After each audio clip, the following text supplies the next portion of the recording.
excited at the beginning of a new series, and today's no different, as I'm very excited for this series that we're getting ready to start called The Counselor.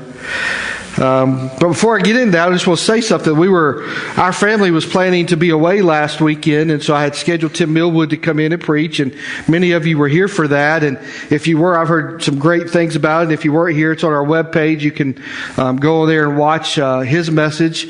Very, very good message for our church family. But we were planning to be away. We were actually going to go to Passion City Church, but I was doing some stuff around the house on Saturday, and as I walked into my garage, I heard this crash, and I turned around, and the wind had sort of blown over our portable basketball goal right through the back window of my car. So it sort of ruined my attitude of let's drive to Atlanta and get in all this traffic and all this kind of stuff. But we did get up last week and go to church. So I don't want you to think I was skipping church. I went to a local church in Warner Robins. I'd actually been wanting to visit it for a while. And as with any church, there were some great things, some good things about it. There were some not so great things about it. But one of the things that I always pay attention to, and I don't know if it's because I'm the pastor of a church, but I always pay attention to the greeters. And so we went to this church last week, and we got out of our car, and we passed 6 or 7 people, and nobody really said hey to us or glad you're here or anything like that. We just sort of passed, and there were some people over here having their own little conversation, and some people over here, and so that sort of struck me. I'm sort of like, well, all right, well. And then sometimes we've been around, like many of you have been here for so long, you have forgotten what it's like to be new here type of thing. And some of you are new here and you're going, yeah, I know exactly what he's talking about. Because sometimes if you get out of the place and you don't know anybody, it's like, it feels weird. And, so we kept walking, and we actually came up this one really nice man stepped out and greeted us, gave us his name, showed us where everything was. If you want some coffee, it's over here. Down here's our worship center if you want to go there, and all that kind of stuff. In fact, he even walked us to the sanctuary. And as we went in there, he just sort of explained things. It's, like, that's the stage. I got it. I'm good. But I mean, he was just really, any questions? Even introduced us to the pastor as we passed by him and stuff. Very, very super friendly guy. Here's my point of that is we have about 15 people that are on our greeter team here at the church. And the first thing I want to say is I want you 15 to understand how vital you are to the life of our church. And I want you to understand, and maybe it's been so long that we forget what it's like to walk in new to a place, whether it be anywhere, a business, a restaurant, a school, whatever it might be, but we forget that feeling. And so those of you that are on our greeting team, I just want to say thank you for the job that you do of getting here early, of some of you standing out in the parking lot, opening the doors, helping folks that have children get signed in and all that kind of stuff. Thank you for the job that you do. The second thing I want to say is this. We need about 10 more people to do that. It's once a month. Doesn't take you out of worship, because once everybody's sort of in, you come into worship. It doesn't take you out of that. You won't miss worship for that. And so I want to encourage 10 of you to go see Lisa Duke. Lisa, raise your hand. She's in the blue sweater. Go see her after service. All we need you to do is smile, be friendly, and point people the right way and get them to where they need to go. Because it's crucial. And I know sometimes you may not even think it's crucial if you're doing that job, but it really, really is. And if you ever go somewhere new, you'll know that anxious feeling that you get inside. So I want to encourage 10 of you to go see Lisa Duke after church today. That will help us do a better job of greeting those that come in. We're starting this series called The Counselor. And as we start this series, it draws me to Isaiah chapter 9. Isaiah chapter 9, one of the prophecies that was foretold about Jesus.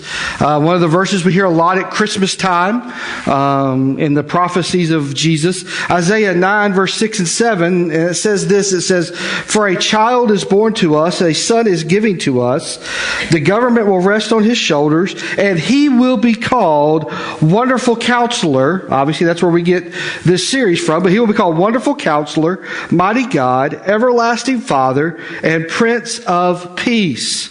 His government and its peace will never end. He will rule with fairness and justice from the throne of his ancestor David for all eternity.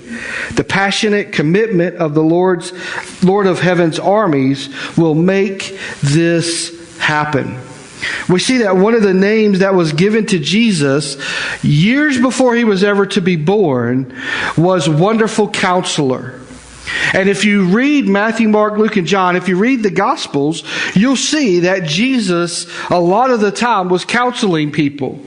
Now, he didn't have a couch like our logo has a little couch. He didn't have a couch that people sat down on to talk to. He didn't have an office that they went into.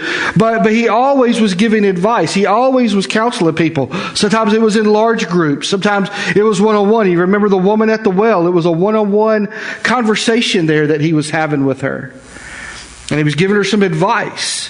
He talked to people about all sorts of topics. He talked to them about relationships. He talked to them about their marriage. He talked to them about their finances. And so all the time, throughout the Gospels, we see that Jesus was counseling people. And that's sort of where the title of this sermon series comes from. And we're going to sort of dive into some questions that Jesus asked in those Gospels to different groups of people that he's talking to there. The one thing you have to understand, though, is that not everyone listened to Jesus. Not everyone that he talked to followed him, believed in him, understood him. In fact, one of the things we're going to see here in just a second in the passage we're going to look at is even the disciples weren't really aware of who Jesus was. And he sort of, gives them some counsel of like, what's going on? Before we get too deep into this, I want to make 3 statements about counseling.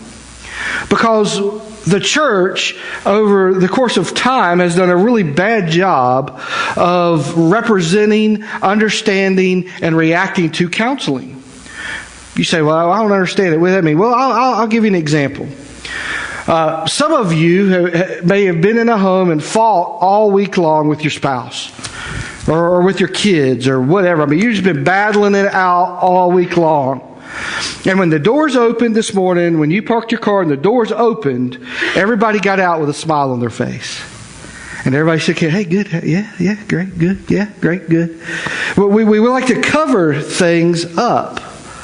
And one of the things that obviously sometimes we cover up is that idea of counseling. Here's what I'm going to say about professional counseling. One, professional counseling can be a very, very beneficial experience. 3 different times in my adult life have I gone to some counseling and went and talked to a counselor about some things.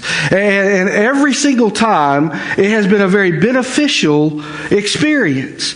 But there was for me, especially the first time. Now I'm like, I could go every week if I really wanted, But in the beginning, there was a stigma of going to talk to someone. But it's very, very beneficial. Sometimes we need somebody on the outside to look in to give us a fresh perspective. Sometimes we need somebody who doesn't have a dog in the fight to listen and give us feedback. Sometimes it is great. I'm not going to give you the specifics of this one situation, but there was one struggle that I was just really having. I mean, it was eating me up, and I went to a counselor, and in about 2 sessions, the counselor pinpointed, identified what was going on. And I had been struggling with it for a long time. Like, I don't understand why this has happened. I don't understand why it didn't change it. I don't understand. And yet the counselor could look from the outside and ask the right questions and be able to pinpoint, here is the issue. Now, here's the second statement I want to make. Christian counselors can see the big picture through the lens of a Christian worldview.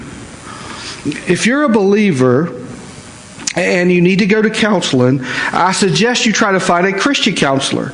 Now, I have a female Christian counselor that I refer people to, and I have a male Christian counselor that I refer people to.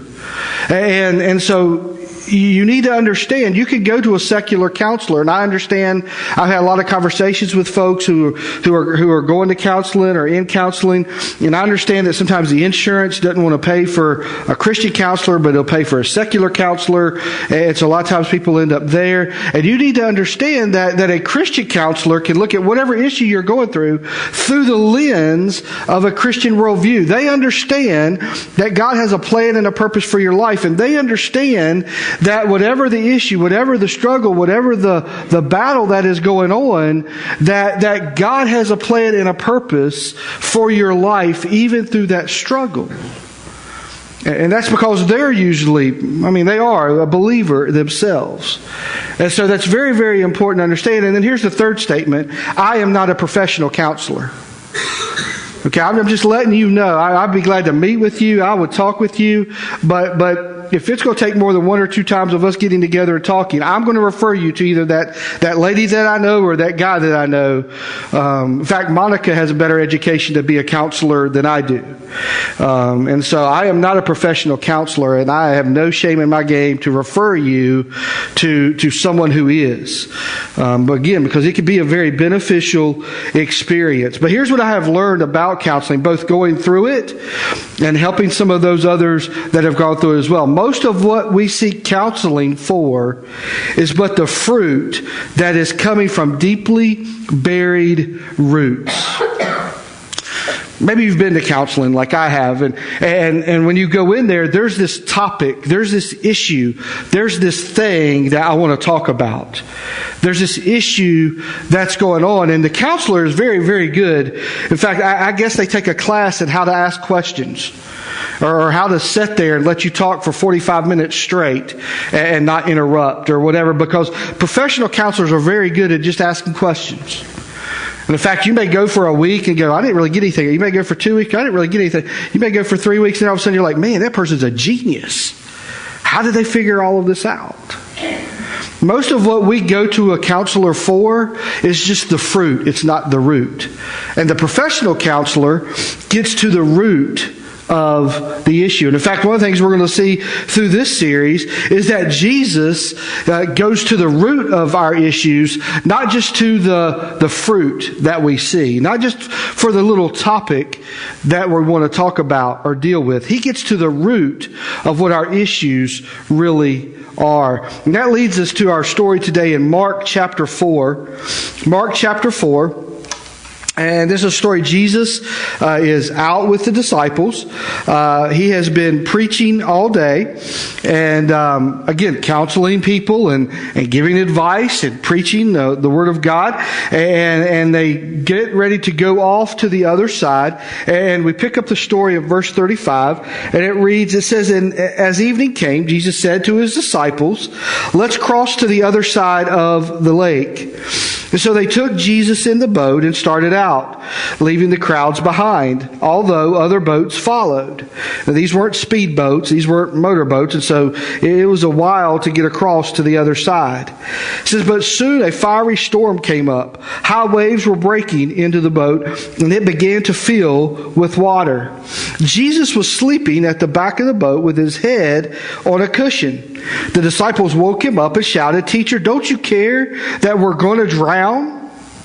By the way, let me just stop right there and say, if you have ever been close to drowning, I have. If you've ever been close to drowning, you know how scary that situation is.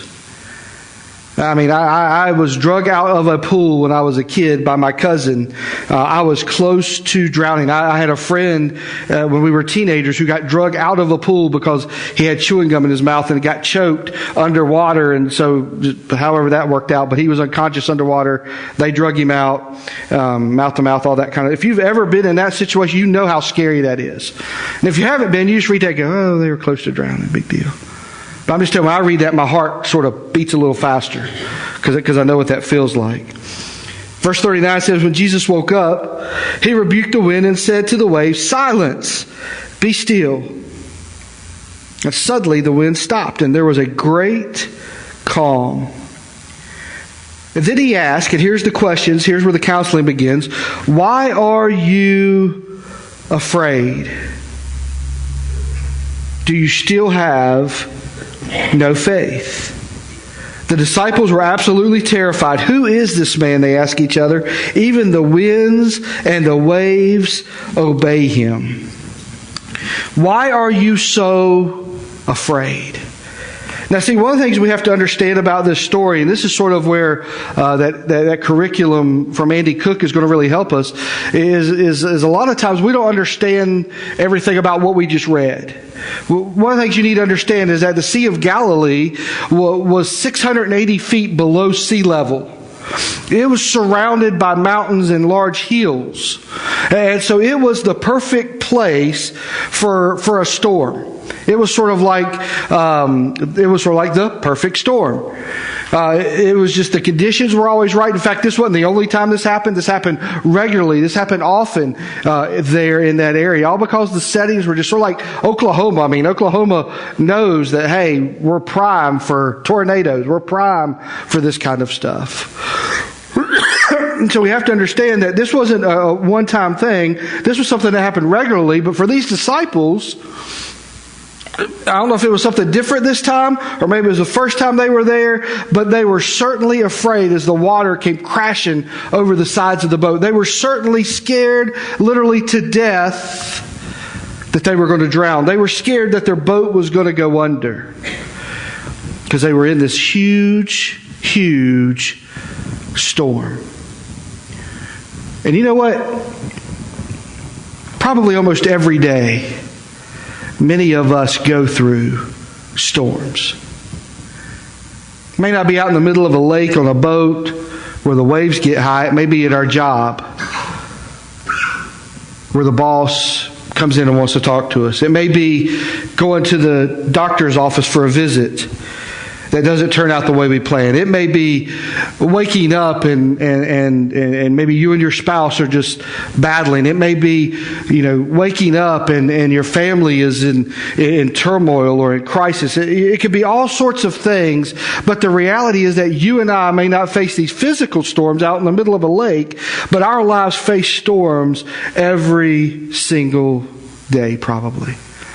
Maybe some days are category 1. Maybe some days are category 5. I know that 2 weeks ago I had a week that I would love to forget. Just every day something happened that was just like, man, can I just get through? Can I just get this past me? Can I just get over this? Can I just get past this? And then I capped it off on Saturday with the basketball goal crashing through the window of my car, $419. I wrote this down, and maybe you've heard this. The only thing certain about storms of life is that they are certain. You are either coming out of one, you are in one, or you are heading to one. And so if you're here today and you go, man, my life is peachy keen and everything is great, great for you. Just know you're probably headed towards a storm. Some of you are in here today and you came here with a storm. A storm followed you into the parking lot. And as I'm talking, you know exactly what's going on in your life. You know exactly the turmoil, exactly the crisis, exactly the storm that you're facing. And so storms are going to happen in our life. These times are going to come, and we have to. In fact, Jesus told us in John 16:33, "I've told you all of this so that you may have peace in me. Here on earth you will have many trials and sorrows." I'll change it up a little bit for our purposes. Here on earth you will have many storms. But take heart, he said, because I have overcome the world. I have overcome the world. If you have a child in our children's ministry, that's one of the verses that they've been learning this last month. So maybe maybe you've been at home and your first grader, second grader, third grader has been saying this verse to you over and over. Because we will have trouble in this earth. We will have storms that come our way. And so today what I want to do is give us 2 things to remember while we are in the storm. 2 things to remember while we are in the storm. Okay, here's the first thing. Every storm has a purpose. Every storm has a purpose. Part of the struggle that you and I have, if we're just real honest and we're just up front, is we always want to know what the purpose is at the very beginning, don't we?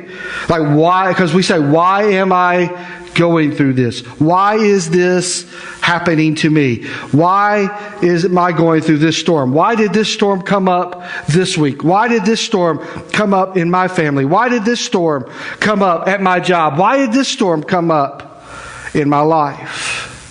And that's one of the struggles that we face when we go through a storm. And I want to tell you that every storm has a purpose. Now, the purpose I'm getting ready to tell you may not be the purpose you're wanting to hear, but it's the truth out of God's Word. Here it is. There's every storm has a purpose. Here's the two. Let me give you the two verses and I'll explain it. First one is Romans 8:28. And we know that God causes everything to work together for the good of those who love God and are called according to His purpose. Okay, very, very common verse. We've heard that a lot. We know that verse a lot. That's probably one that comes to your mind quickly. We know that God causes everything to work together for good of those who love God and are called according to His purpose. Here's the second verse I want to give you. 1 Peter 5:8 says, stay alert. Watch out for your great enemy, the devil. He prowls around like a roaring lion looking for someone to devour. Every time we go through a storm, it has the opportunity to grow us closer to God, but it also has the opportunity, and there is someone who is trying to use that very same storm to destroy or drag you out of your relationship with God. Every storm, basketball goal, blows over, crashes through my car window. At that very moment, and I'll be honest, that isn't a car storm. That's a financial storm for Rick Harris. Okay, it's a window, a car. I don't have a fancy car. I don't care about the car. I just knew I was going to have to pay for a back window. Okay, that's my storm in that situation. And at that very moment, in that storm, there was an opportunity for that to grow my faith, for that to grow patience in me, for that to help me tame my tongue, for that to help me understand that there's a big picture in light of this real little picture, right? But at the same time, Satan's on the other side. And here's how I know this happens all the time. What's the one thing that comes into you? What's the one thing that's said in your mind when things like that happen? If Jesus loved you, this wouldn't have happened to you. Right? Where do you think that message comes from? You see, the reality of our lives is we're out here on this physical plane, but there's a spiritual plane out there as well. And all day long, there is a battle going on for your faith. There is a battle going on for you. Now, there's a battle that wants to drag you away from Christ. There's a battle that wants to drag you, your family, those around you. There's a battle that wants to drag you away from God. And at the very same time, there's a battle that God wants to grow you stronger so that you can't get dragged away in your faith. I know this happens. I know of folks who have gone through a storm, and as the result of that storm, they have wandered, literally walked away from their faith.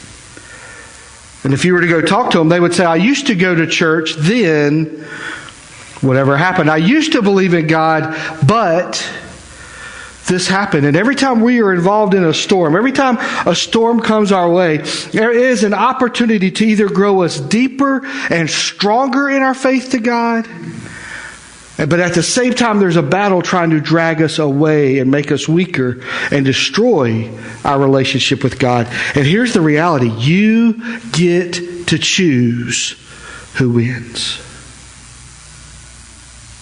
You get to choose whether it's going to make you stronger or whether it's going to drag you away. You get to choose which way it's going to go. James chapter 1, verses 2 to 4 says, "Dear brothers and sisters, when troubles of any kind," when storms of any kind come your way, consider it an opportunity for great joy. Now, just that sentence there sometimes twists us up, doesn't it? Hole in my car window, great joy. Those just don't seem like synonyms. They don't seem like they go together. A doctor's report, great joy. That just doesn't seem like that goes together. Losing our job and great joy, that just doesn't seem like that meshes together. But he says, consider an opportunity for great joy, for you know that when your faith is tested, your endurance has a chance to grow.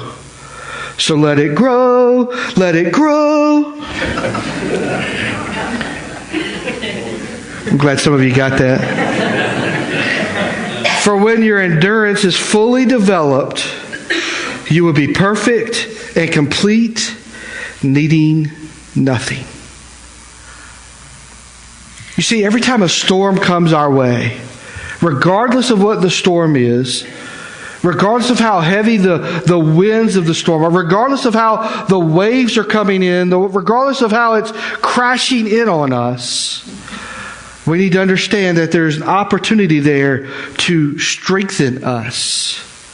It's like, we understand this, right? We understand that you can't become a world-class power lifter by sitting home and watching videos of power lifters, right? We understand this afternoon, I don't know how many of us are going to watch the Masters Golf Tournament, and it is not going to make any of us a better golfer by watching the golf tournament. We understand physically that in order for gain, you have to get out and be tested. In order to grow, you have to get out and learn. In order to be stronger, you have to go through, no pain, no gain, right? We understand that on the physical level. Well, it's the same way with our faith. If your faith is never tested, your faith will not have the chance to grow strong. And so when the waves come, when the storms come in our lives, we need to understand that's an opportunity to grow our faith. But we also need to understand that there's someone else out there who's trying to use that same storm to destroy us, to destroy our family, to destroy our testimony, to destroy our walk with God, to destroy our faith at the same time. So we need to understand that every storm has a purpose. Now here's the second thing, and this is the good news for the believers today. That you are always in the storm with His presence. Jesus never left the boat. The waves came up. The water started crashing. The wind started blowing. And Jesus was still in the boat. You and I need to understand that when we go through storms, and we will, that's a guarantee, that we go through it with the presence of Jesus with us. He doesn't leave you as you go. He doesn't stand over here and leave you to go through your storm alone. Listen to Psalm 46, verse 1. It says, God is our refuge. That word refuge there talks about a hiding place. In the Old Testament, there were these places called cities of refuge. I know that First Baptist Woodstock has a ministry called City of Refuge. It's a place you can go to. It's a place, if you can get there, they can protect you. They can help you. It says, God is our refuge and strength, always ready to help in times of trouble, always ready to help in times of storms in our lives. Psalm 23, a very popular chapter. I mean, how many funerals do you go to? And it's either in the program or someone reads it or someone even prays it.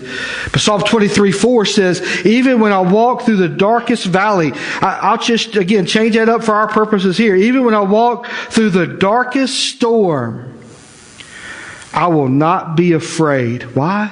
For you are close beside me. Your rod and your staff protect and comfort me. You see, if you're here today and you're a believer, part of what needs to help grow your faith today is to understand that when you go through the storm, Jesus doesn't step out aside. He doesn't let you go alone. He walks with you on this journey. He's in the boat with you in the storm. And He can give you refuge. He can give you strength. He has the power to overcome. One of the things I said at the beginning is that, oftentimes the things that we get counseled for are just the fruit issues of our root issues. Well, when we move through the storms of life, let me read my statement here. It's really, really good. I don't want you to miss out. How we move through the storms of life is the fruit of our roots of faith. See, how we go through the storms of life just shows how strong or weak our faith is. I don't know if you've ever seen these trees. I'm not even positive what the name of the tree is, but a lot of times they're at golf courses, so you may see them. But in Virginia Beach, there's a golf course. It's full of them, and they're really big and round, and they're really, really big trees. And if you walk up and blow on one, it'll fall over. Not literally, but it doesn't take much wind to blow over these big, huge trees. And what you notice when the tree blows over is that the roots look like they're about that long. So they have millions of roots, but they're all little itty bitty surface roots. No, the whole big tree has no root that digs down deep and gives it some stability when the winds come. And you and I are sort of like that sometimes, that when the winds come, if our roots are not deep, the waves want to blow us over. The storm wants to blow us over. And yet what Jesus wants to do and what James tells us is that as the storms come and as we endure, our faith grows deeper and our faith becomes stronger. One of the question Jesus asked him, why are you so afraid? Do you still have no faith? You need to understand these disciples had just started on their journey with Christ. In fact, we know by reading all of the Gospels that some of these 12 did not fully buy into Jesus Christ till even after the resurrection. I mean, they were with Him. They're going, but I'm still not sure He is who He says. I'm still not sure He can do what He says He can do. And so when the waves came and these guys got scared, and all of a sudden He stood up and He just tells the winds, be still. And there was this great calm that came. They were like, there's something about this guy. And for you and I today, we need to understand that there is something about Jesus Christ.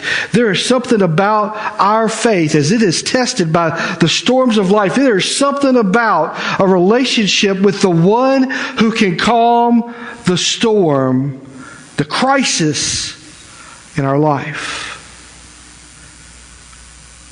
So I don't know where you're at today. Maybe you are flat in the middle of a storm. You need to know that Jesus Christ, if you're a believer, Jesus Christ is right with you. He has not left you. He has not stepped outside the boat. He has not diverted His attention somewhere else.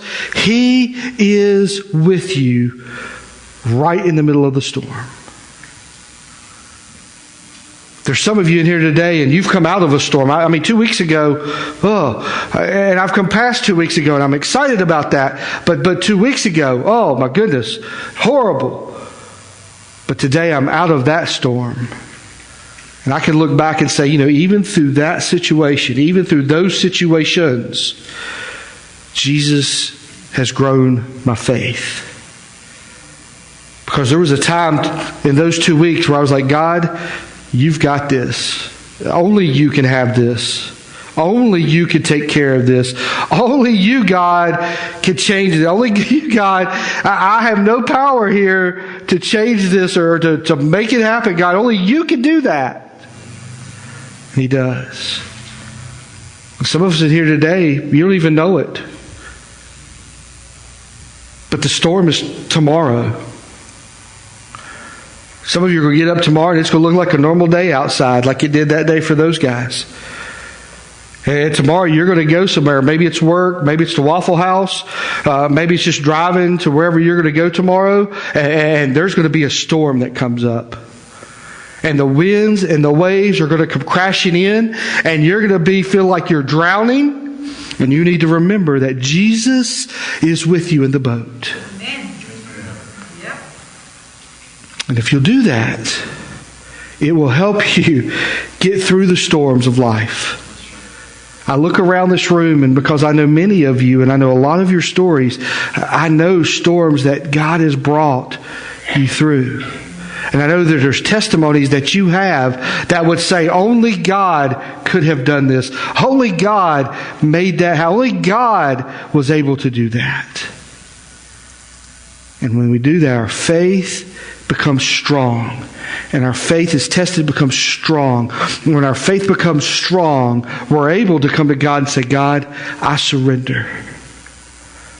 We're able to come to God and say, God, it's your breath in my lungs. Lord, I just want to praise you today. When our faith becomes strong, we can even go through the storm and have joy.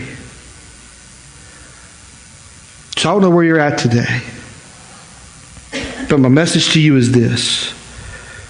Jesus is still in the boat. He's not left you. He has not forsaken you. He has not cast you out to walk this storm alone. Would you pray with me?